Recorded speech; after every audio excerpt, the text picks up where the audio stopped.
one thing that ties them all together is that we're trying to create a different world. We're trying to create a world where there's more that's possible, and whether it's more types of expression, whether it's more visibility for certain kinds of people, whether it means that we can be angry, whether it means we destroy capitalism completely, eradicate racism completely, like whatever it is, like this is what ties these things together. So in the 80s, like the professor said, there was a really simple way to show resistance to like global capitalism and the kind of mind-numbing shit that was going on, and that was just to dress weird, spike your hair, and be outrageous. And like that created huge ripples in society. It created like a way for kids who were alienated and didn't know what to do and were just trying to like, you know, suburban kids who were just like told to go follow in their parents' footsteps. It provided a way out. It was like, oh, I don't have to do this. Like I don't have to become part of the machine, you know? And like, oh, same for like kids who are working class and like, you know, their parents are like racist, you know, like the anti-racist OI provided a way for kids to really be like, white kids to be like, you know, I don't have to follow in the racist footsteps of my parents. And so like, this is part of like what punk and DIY was about. Another part of it was just people being assholes, and that's part of it too, you know? And I think like, it's interesting when, is the person who asked about the scene still here? No. So someone asked about scene. Nobody ever, that was never a thing. Like, we never thought, like we always used that word tongue in cheek, so you can tell it was never like, if you were ever like, oh, I'm part of the punk scene, like that was like hilarious, you know? Anyway, but I think like one of the big things that's different now than then is that it's a lot harder to show resistance in ways that ripple society now. And one of the lessons we can learn from then is just being visibly rebellious wasn't enough to create lasting change or to keep people in the movement. And so a lot of the people, you know, like he said, you know, we were 17, we lived at our parents' houses, we were making music, and then we had to grow up, basically. And so, like, how do we create movements that have vital music and have vital art, and yet are sustainable? And that's like something that was hard then, it's hard now, but it's harder now because there's not a sort of visible tie that can tie us together quite as much as there was then. So that's my beginning. I think one of the beautiful things, I love that you showed that performance art too, because this was something, and this is something I really want to encourage people to do now, not performance art necessarily, but in the 80s, in the late 70s and early 80s, it's so interesting to me to see the performance art. Like I started becoming involved like around 85, and Reagan had been in office and they had cut all national endowments to the arts money. And I was talking to someone about this recently, and I was like, yeah, you used to be able to get grants to do wild shit, you know? And then like Robert Mapplethorpe did this, you know, piss jar with Jesus in it, and like Nancy Reagan freaked out, and like all the national endowments of the art money was cut, and you could no longer like be an artist. It was harder to get money as an artist, you know? And so it changed a little bit of the landscape there. And so like DIY really did have to become DIY. I mean, like in the late 80s, early 90s, like DIY was about, you know what, like we're not gonna try to get signed to record labels. Like we're not gonna try to get National Endowment of the Arts money. Like, fuck it. Like we're gonna work shitty jobs and create cultures of resistance in whatever way we can, you know? And one of the things that happened sporadically then, but that I really see is not happening now, and this is going to tie into Zines, which is like what I'm here to speak about, is that we had a lot of handing out of media. So like at protests, we would make flyers, and it would sort of say the positions and say like some, well, no, I was going to say it would say some links, but obviously it didn't say links because the internet wasn't invented yet. But it would say some, like, you know, some organizations that were involved in these issues that you could get involved with. That would have some sort of resources to help you tap in.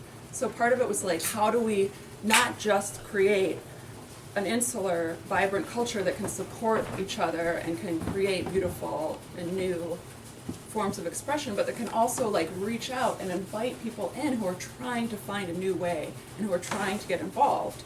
And so the creation of like flyers pre-events that would like say a bunch of the information, and we would like pass them out like on street corners or wherever, you know, and it was really, I loved this, and it was like this weird way you could like interact, like it kind of like fucked with people's minds, because like you're not supposed to talk to people on the street. I mean, here it's a little different, but like I lived in the city, so like it's definitely like more like you're really not supposed to talk to people randomly. And so it was an interesting way to try to bring politics into like more of a public day-to-day conversation.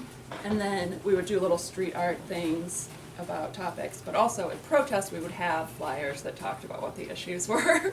And I'd really like to see this happen again. So so zines were part of this world of bringing our voices up, and I came out of, I was like an anarchist organizer in the early 90s, late 80s, early 90s, and then and I didn't have like, I didn't go to college, so like I didn't have the language that my peers that had gone to college had to express politics in a way that was like alienating and what I thought was how you were supposed to talk about politics, you know, very articulate, very, lot of big words, really get to the point, argue the point, you know. But I was involved in those politics, and I did my best to become this kind of person, and I read a lot, and I studied a lot, and became very educated on revolutionary movements. But I still felt like there was something lacking. There was something lacking in the emotional content in political debate. And there was something lacking in how politics were this thing. It was interesting to me, retrospectively, that the people I was around were always talking about dialectics. It was this big, like, key word for, like, social movement stuff, and I never knew what it meant, you know? And they were always like, dialectics this, the dialectics of freedom, blah, blah, blah. And I would like look it up in the dictionary, and it basically was like, you say something, I say something, like both our minds change, you know? We come up with something better. And I was like, okay, like, what's the big deal? Like, why is this language so alienating when like all they're talking about is like figuring it out together? And then why are we putting these documents out there that are so not figuring it out together, that are so about arguing the point? And I do think there's a time for like getting on a soapbox and being able to argue, for sure. But I wanted to see more like how we're making up our minds and how we're getting there, and how our personal experiences tie in to it all too. So luckily for me at the time, there was a lot of cool like lesbian Avenger and ACT UP kind of stuff happening, and then Riot Girl started too. And Riot Girl, are people here familiar with Riot Girl, or? Okay, so how about the band Bikini Kill? Raise your hands if you know Bikini Kill. I just want, it doesn't matter if you don't, I just want to sort of see. Okay, so there were these brilliant, there was really like this brilliant small group of women who made these amazing things. So this woman, Kathleen Hanna and Toby Vale, started this band, Bikini Kill, and it was like out fucking outrageous, right? It was like in a punk scene that was pretty male dominated. There was sort of like two things going on. There was like the real male dominated punk scene, and then there was sort of like a heroin gay kind of art scene, and neither do they mix. And so, but Riot, like Bikini Kill and these girls from the these women from the Pacific Northwest, and also they lived in DC, like were like, I love them because they were in college. I can only imagine they were in college. I don't know for sure. I can't remember, but they were like, you can tell they were reading bell hooks and like Audre Lorde, and they took these like academic ideas that they were finding out about, and they brought it into this just super pissed off raw music and these like super cut and paste raw zines. And previous to that, like zines had been more like bands and punk bands, and well, I don't know totally because I wasn't totally around zines that much before that, but the ones I had seen were more like this band played at this place, and you know, I put out one too. It was like this band played here, who went there, I saw this person, you know, it was pretty boring. And Riot Girl like started this thing. They were like, you know, girl power now. It was sort of like where girl power came from. It was kind of funny now because girl power is like totally co-opted, but it was just like they were like, we're gonna call out like patriarchy. We're gonna call out sexism. We're gonna mix like, you know, like wearing glitter and being like sexy with like wearing combat boots and like playing our guitars so loud and like talking about rape on stage, you know? And they were just fierce, powerful women. And they made a huge impact on the world, actually, in the end, you know? And so I loved that. I loved what they were doing, even though there were aspects of it I didn't totally relate to. And I loved, like, the power and passion in their music and in their writing. So they started this whole, like, zine revolution, basically, around reclaiming zines as a way to change, like, public conversations within our communities. And this is one thing I see is really different. I'm going to be on the radio on Wednesday, actually, at North Carolina Public Radio, which I'm excited about. But they were asking me, like, how have zines changed from then to now? And one way is when people ask me about zine, like, when they're making a new zine, a lot of times they're like, how do I get this out, like, everywhere, you know? And I'm just like, that was just not a thing. Like, that wasn't something we did, and it wasn't something we thought about.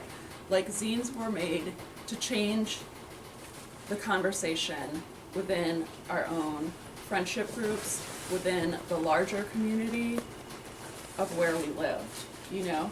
And then if it got out a little bit further, like, that was interesting and cool, you know? And we, like, traded through the mail. I mean, that was cool, but that was just, like, super secondary.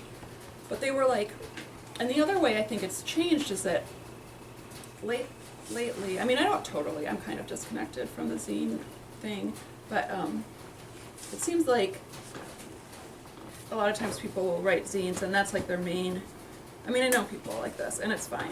They're like zinesters, you know, and, like, that's what they do. They write zines.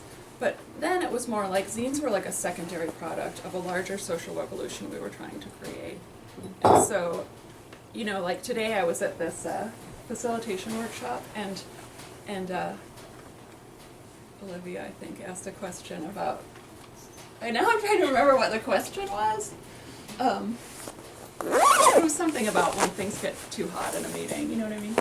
And I had this whole thought thing that happened, you know, that was about urgency and, like, and how how definitely, like, things are urgent, but they've also been super urgent for, like, 100 years now, you know? Like, things have been fucked up for a long time, and there's, like, a lot of really urgent situations that we need to figure out how to respond to.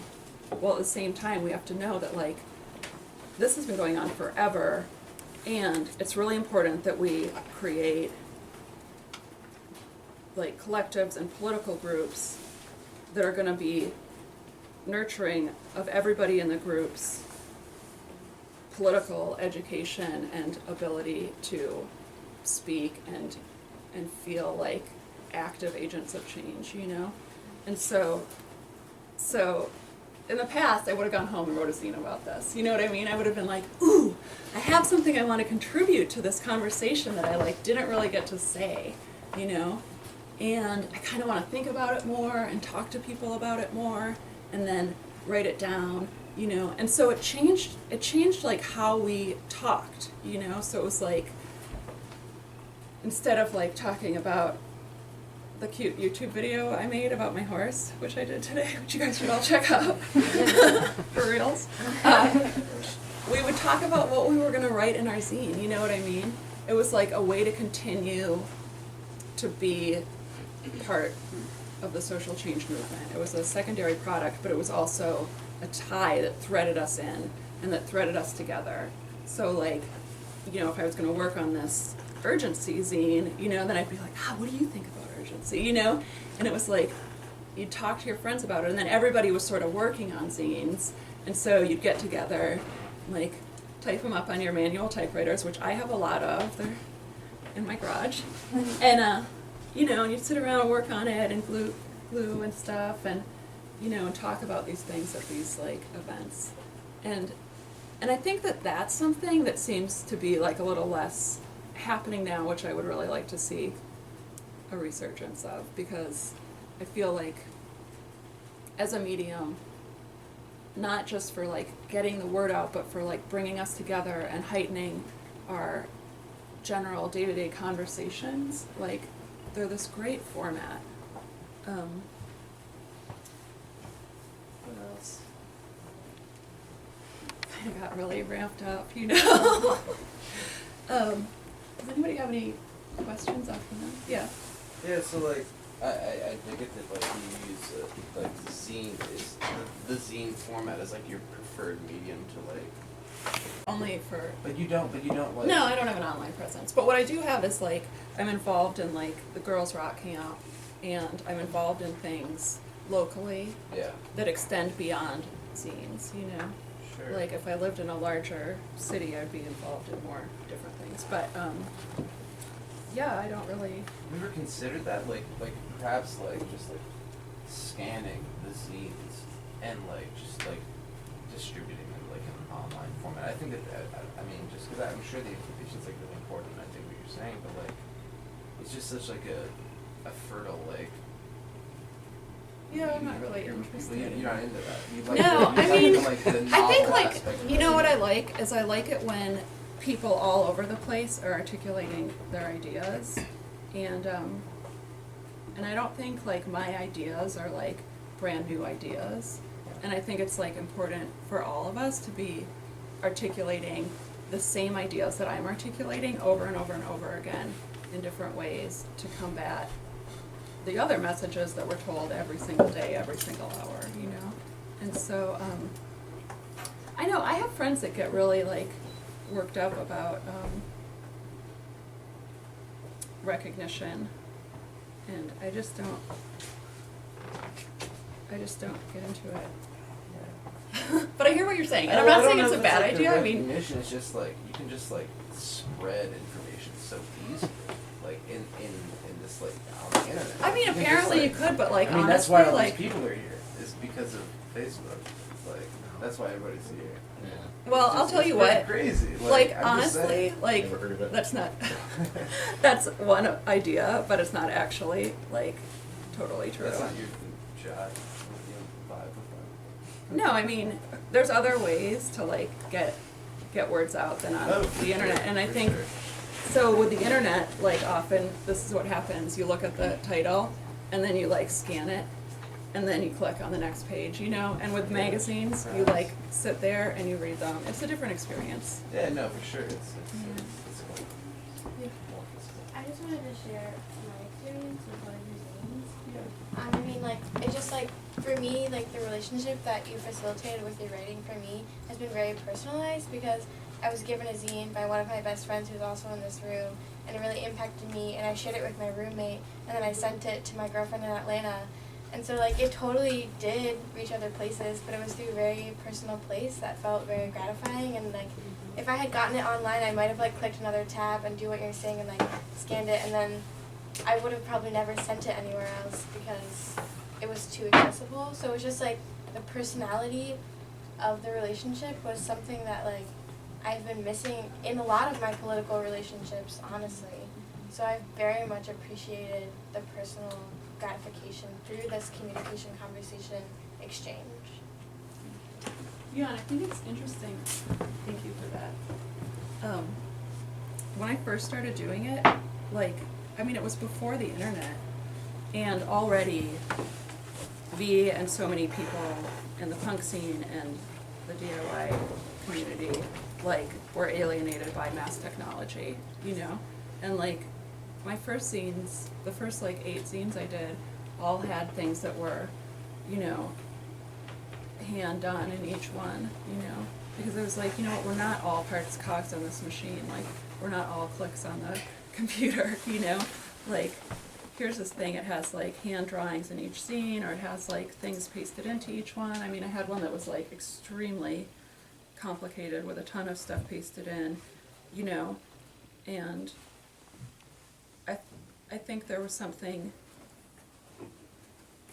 really powerful about creating precious and temporary objects, you know, that were like hand delivered. Like my first ones, I didn't even distribute them in any way. I just gave them to strangers on the bus. You know, I lived in a city. I gave them to strangers on public transportation because I really wanted to break this idea that we were all isolated, that we were all just sort of like getting through our days. I wanted to pass people these little secrets, packet full of secrets, and be like, how can this like break open your heart too, you know? And so the words aren't as important as like this idea that we don't all have to be cogs, you know? Yeah. Well, I really love this idea that you're saying that like the zine, this like the scale is not about mass dissemination. Mm-hmm. Like the zine, like and I think often we want every medium to be a mass medium, and so I'm curious to hear more like what like is the scale really about the sort of hand to hand? Like what is the sort of scaled space of the zine? Is it like how big does it ever really get in your experience? In my Like experience? yeah. I mean, you know, people call me out on this a lot because I'll say this thing about it being this personal thing, and then they'll be like, yeah, but your press run is like 4,000 zines and it's distributed worldwide, you know? So like, how personal is that really? You know? So I mean, that's the truth too, Okay. you know? So sometimes it does like plug into a global network. Yeah, I Yeah. mean, yeah. And like my zine about consent has been translated into like 4 languages, and you know what I mean? It's not like I have the original thing. However, I do sometimes make secret zines for that reason, you know. Yeah, But the quality of it is personal, yeah. I think. And that's what makes it so special. Like, notwithstanding like a bunch of people reading it, it's still like a personal experience.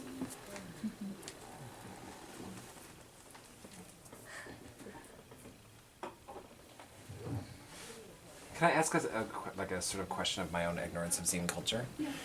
To me, this seems like it's like the oldest new medium ever because it like this is like Martin Luther's thesis, right? Like it's like Gutenberg. The real point of Gutenberg was not the book; it was the pamphlet. Right. So how does the zine differ from just like the like revolutionary pamphlet, or does it not? I mean, I think it's really similar. Yeah. And like, I mean, I came from a more revolutionary pamphlet background, and so, you know, to me, like the trajectory of like zines was like, you know, there was the revolutionary pamphlet, then there was science fiction zines, and then there were like punk zines, and then there was like Riot Girl, and then there was like personal zines and everything else that's come between. So it's all like on a larger thing of what we would call the underground press. But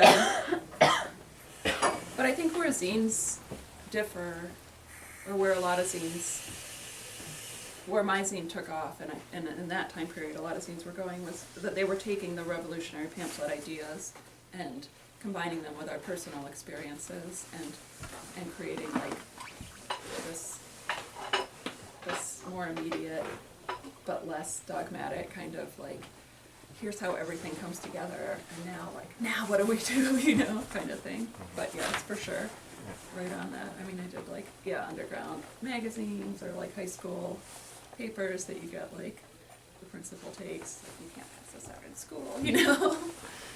Yeah.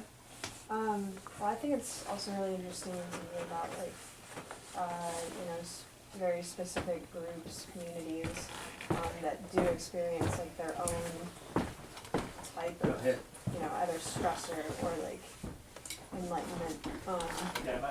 And each group and community will experience that differently. So the fact that you're keeping it very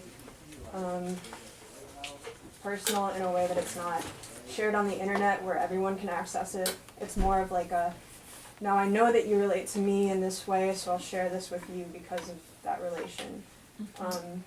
Like that in and of itself is like a way of like sharing, but also growth in a single community, but also like that shared experience is what makes it so special. For sure. So I think what you're doing, what you're saying is like amazing.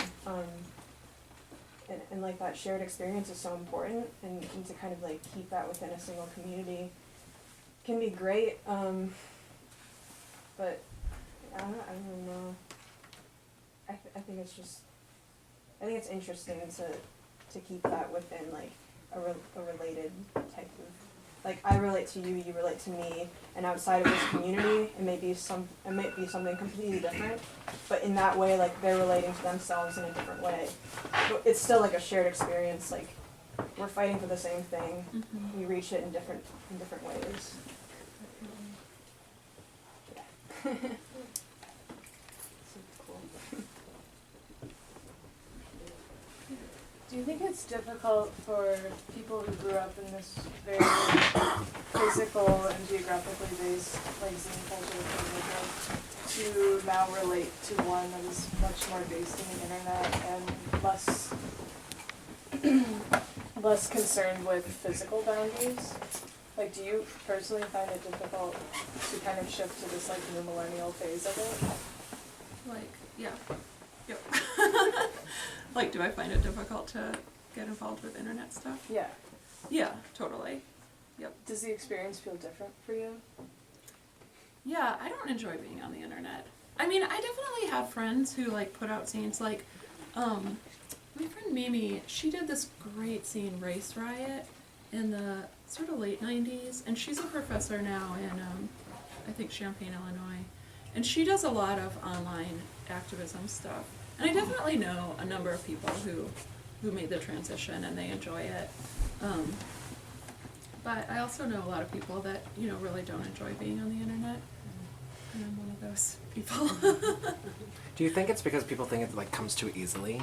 Like I hate to get into like nowadays discussions, but do you think that like nowadays like activism can be lazy? Like hashtag activism, is that really the same as like like hand making a frickin' zine? Yeah, it's hilarious. I met someone the other day and they gave me this scene they had, and it was like, it was just copies of like these internal discussion bulletins that I was copying. I had a job at Kinko's because like what in the early 90s, like if you were part of an activism scene, like you had to get a job at Kinko's. Like you had to take turns getting jobs at Kinko's so that there was always somewhere to make free copies. So like I had a job at Kinko's and would make these like internal discussion bulletin zines. And this zine someone gave me just like this year, it was only copies of these things that I had copied in the 90s. And he was just like, don't you think this was so much more, the level of debate is so much higher? Like, when people used to have to like type it up and print it out and make photocopies of it than it is now online. I mean, I don't know because like I go online and I look at the debates and it makes me insane, you know, like, but I know that like other people really benefit from it. Yeah, I mean, I think there was more like collective organizing and, you know, internal discussions and collectives coming together to discuss strategy. I mean, maybe there weren't more then than there are now because there's like such a big resurgence of activism in the last couple of years. But, yeah, I guess I might not have the total answer. Yeah. But I do think it's different having to like write something down on paper and distribute it than there is when you have to just type it up and it goes out, you know? You're a little more careful.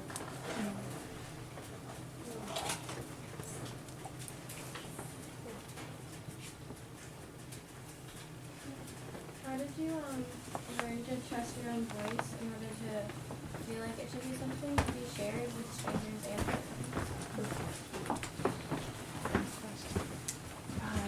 Have you read the Audre Lorde Transformation of Language into Silence and I Action? only read Zombie. So this essay, everybody should read it. It's in this book called Sister Outsider, which is a book of essays. And some of the essays in the book are a little dated because they're talking about sort of time-specific issues that were really important. But this one, Transforming Silence into Language and Action, is like quite possibly the greatest thing anybody's ever written. And it's definitely what has guided my life ever since I read it. And it talks about how we swallow these tyrannies every day and keep silent, and we still die. You know, we still die from our silences. We're afraid to speak because we're afraid we'll die if we speak what's really going on, you know? Or we hold them back and then we're still killed or we still die. And so she's like, so why not just speak, you know? And it goes on to talk about how it's not really up to like individual oppressed people to speak so much as it is the job of our culture to create a place where people's voices can be heard. And so I have like a big trauma background, but I have like a certain amount of privilege, and I felt like it was my job to speak what I could, you know. Definitely like I was careful about it, you know. I mean, first of all, I think one of the really interesting things about zines as opposed to like literature, because before I found zines I was trying to write literature, you know, and you really have to get your voice down right, you know. But with zines, like, it doesn't really matter, you know. You can give yourself a break. And so like I would just write a little bit, you know, and I would maybe not write like the biggest secret, but like the secrets around the big secret, and just sort of work up to the other parts. Yeah.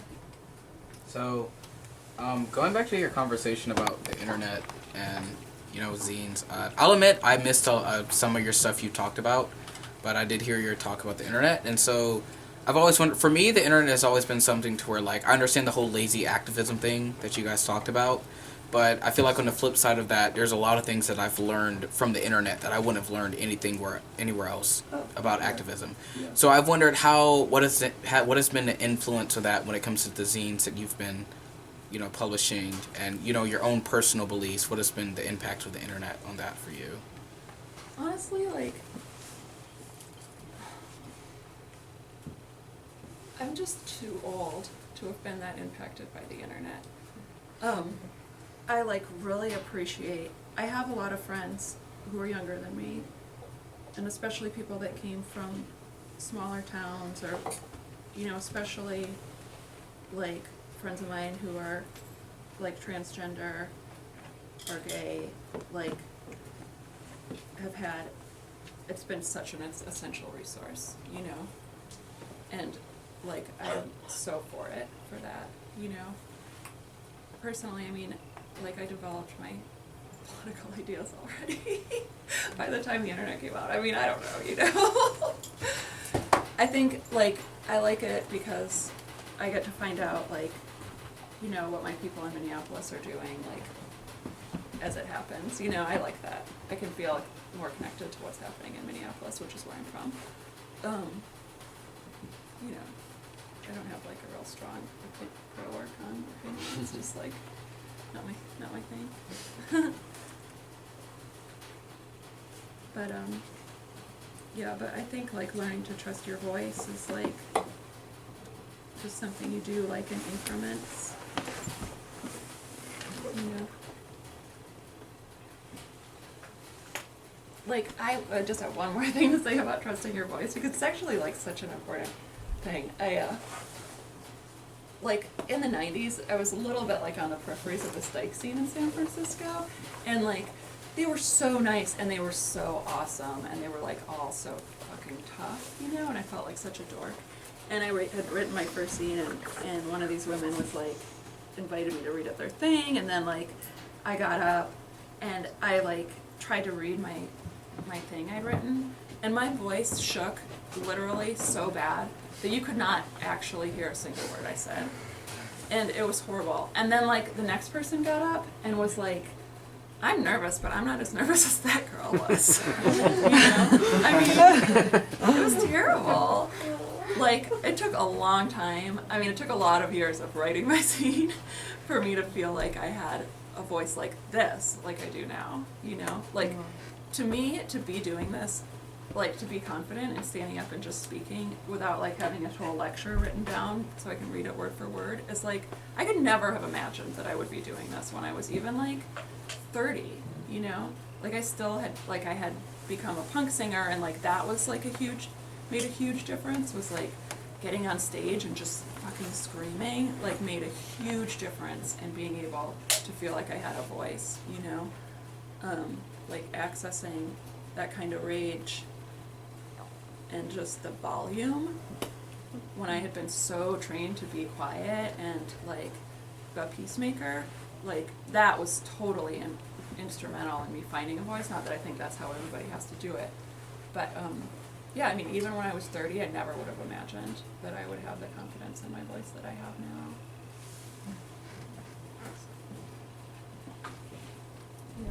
So I know that, like, on the internet, when an issue is brought up, there's a lot of room for rebuttal. And with zines, it's like you put something out, and that's your work, that's your voice, and you can't make any edits on something that's like already made. It's like a physical thing. So how do you feel? Like, was there room for that kind of conversation between two opinions? Like, did you see that a lot? Did you ever get, like, you know, like an essay that was written back to you about what you had written? Or was there, like, any of that kind of tension that we now see, like, on the internet on a day-to-day basis because it's so readily available and, like, it's so accessible to make that kind of statement and to defend your position? Yeah, it wasn't as, like, literal as it is now. You know, there were, like, debates. There were zine debates, you know? And there were, like, zine, like, petty zine, like, things, you know? Or, like, someone would write a zine and then they'd be like, you left me out of the zine, you know? And they'd write a zine about, like, their train hopping trip and they'd leave them out of it, whatever. Like, there was stuff like that. And people wrote letters. Like, I used to have a lot of correspondence. And so, you know, people wrote letters and both, like, saying positive things about how it impacted, but also things that they disagreed with. And, you know, we had some debates in person sometimes about stuff, but it wasn't, like, as mean-spirited as a lot of the stuff on the internet is, you know, and I think that's what, one of the things that's really different about it is, like, you know, even if, like, you know, I definitely, like, wrote stuff that, like, pissed off, like, friends of mine, you know, but, like, you know, they had a chance to, like, read it and sort of be like, oh, this makes, like, I really disagree, like, this makes me angry, like, I disagree with this.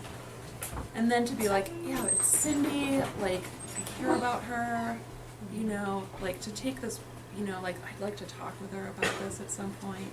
You know, and there's this sort of, like, instead of it just being, like, up here and being like, no, I'm gonna write back, you know? Like, it's sort of like, get up there, and then you're like, okay, like, also this person's human, and actually there's someone I care about, or at least is part of my community, you know? So it's just a different, yeah, there was debate, but not like it is. Yeah, definitely. I feel like there's definitely a sense of ego entitlement nowadays. It's like, well, no, this is my opinion, I'm gonna share it as that, and there's not really any thought that goes behind that. It's like, I disagree with what you say, so I'm gonna put that out there as soon as possible. For sure, yeah. It's interesting. Yeah, and I really encourage people to start, like, little political collectives or political discussion groups too, because just, like, with a small group of people, closed group, can really, like, help figure out how we think and how we believe and what we want to do face to face. It's nice. that good? Does anybody have any pressing? Okay. Thanks so much.